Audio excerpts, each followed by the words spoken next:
Ayer la Corte Constitucional tomó la decisión de tumbar el código electoral que había sido aprobado por el Congreso de la República.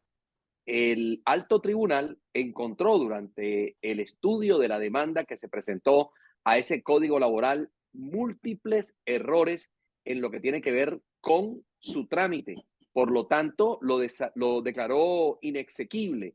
Entonces,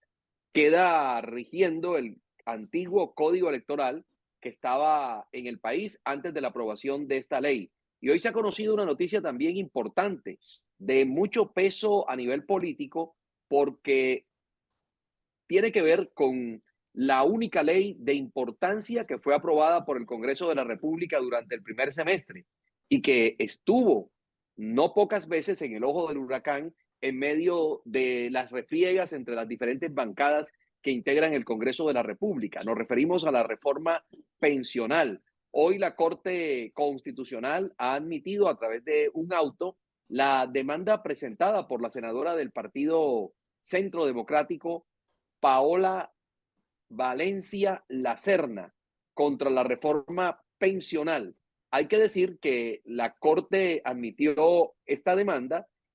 y la congresista en esa solicitud, en esa demanda que fue presentada ante la Corte, ha solicitado que se declare la inexequibilidad de la ley 2831. Así quedó fijada la aprobación de la reforma pensional por considerar que en su proceso de formación se desconoció lo previsto en el artículo 157 de la Constitución. La senadora Valencia sostiene que la Cámara de Representantes eludió el debate al acoger el texto aprobado por el Senado de la República sin que hubiese una deliberación ni explicación de los ponentes de las diferentes existentes, de las diferencias existentes entre las ponencias del segundo debate. Eso quiere decir, en palabras castizas, que la Cámara de Representantes, como una forma de acelerar el debate y aprobar rápidamente la reforma tal como lo pedía en la Casa de Nariño y el gran despliegue de lobistas y de ministros que estuvieron presentes en ese debate en la plenaria de la Cámara de Representantes, acogió una proposición que estuvo coadyuvada incluso por algunos miembros del Partido Conservador que se hacen llamar de labios para afuera oposición, y algunos de esos conservadores enmermelados, bien atendidos a través del Ministerio de Deporte, decidieron presentar una proposición para hacerle como un esguince al tema de la discusión en la Cámara de Representantes, que obviamente tardaría mucho tiempo más. El gobierno tenía garantizada las mayorías dentro de la Cámara de Representantes, pero sabía que someter el proyecto de ley tal cual se había aprobado en la plenaria del Senado de la República, someterlo a discusión de la plenaria, era generarle un camino tortuoso. Y eso fue lo que propuso el Partido Conservador, entre otros, firmando una proposición que lo que pedía era que se aprobara el texto tal cual llegó del Senado de la República sin que hubiese una discusión en la plenaria de la Cámara de Representantes. Y evidentemente, tal como lo expone la senadora Paloma Valencia en sus consideraciones, se desconoció lo previsto en el artículo 157 de la Constitución, que habla de una deliberación en ambas cámaras. Eso quiere decir que no porque lo haya discutido y aprobado el Senado de la República, la Cámara de Representantes necesariamente lo tenía que pupitrear, sino que al interior de la plenaria de la Cámara de Representantes tenía que recibirse ese texto, someterse a una discusión, y si hubiese algún tipo de cambio en el texto que había aprobado el Senado de la República, lo que procedería allí es una conciliación entre los textos de Cámara y los textos de Senado. Pero eso no se hizo. Y como no se hizo, evidentemente el proyecto de ley o ley de la República, radicado bajo el número ley 2831 de 2024, salió viciada con graves vicios. De hecho, la Corte Constitucional encontró méritos para admitir la demanda y ordenó oficiar a los secretarios generales tanto del Senado de la República, Gregorio El Hach, como de la Cámara de Representantes, Jaime Luis Lacutir, para que cada uno, de acuerdo con sus competencias, en un término de 10 días contados desde la notificación, remitan a la Corte a través de la Secretaría General del Alto Tribunal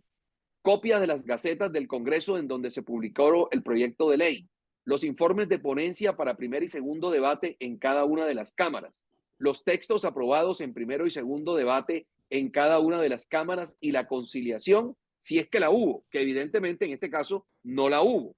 Finalmente, también la Corte Constitucional le pide a los respectivos secretarios de Senado y Cámara la copia de las actas en las que se discutió el proyecto en cada una de las cámaras con las constancias de los votos depositados en cada fase del proceso legislativo hasta su culminación. En pocas palabras, creo yo que la reforma laboral, la reforma pensional se va a caer.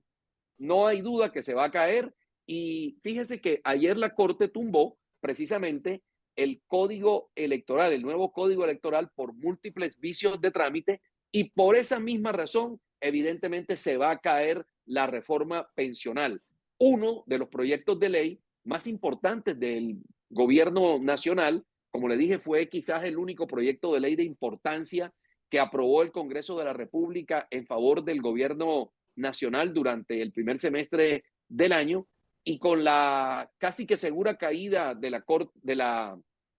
reforma pensional en la Corte Constitucional, seguramente tendremos un nuevo debate abierto en la Corte y en el país, ya que no va a ser el único proyecto que se caiga, la única ley que se caiga a través de los primeros 2 años de gobierno del presidente Petro. Han sido varias las normas que han sido tumbadas por la Corte Constitucional, así como algunos decretos, como recuerde usted el decreto de emergencia social que estableció el presidente Gustavo Petro para el departamento de La Guajira. Ese se cayó y se han caído otros más. Luego, entonces, lo que se demuestra aquí es que es evidente que la Corte Constitucional tiene muy presente su independencia y la separación de poderes respecto a los grandes temas de este país. Así que quedó prácticamente herida de muerte la ley que establece la reforma pensional y se caería todo lo actuado frente a este tema en donde el gobierno nacional había establecido un sistema de pilares de 2.3 salarios mínimos de cotización obligatoria en Colpensiones, y a partir de allí, si usted iba a cotizar por encima de esos 2.3 salarios mínimos, ya los podría cotizar en un fondo privado de pensiones. Se cae entonces la posibilidad que la reforma pensional quede establecida como una ley, porque ya con esta decisión de la Corte Constitucional de admitirlo, es quizás el primer paso de lo, como diría el Nobel García Márquez en uno de sus libros, en uno de sus títulos literarios, crónica de una muerte anunciada.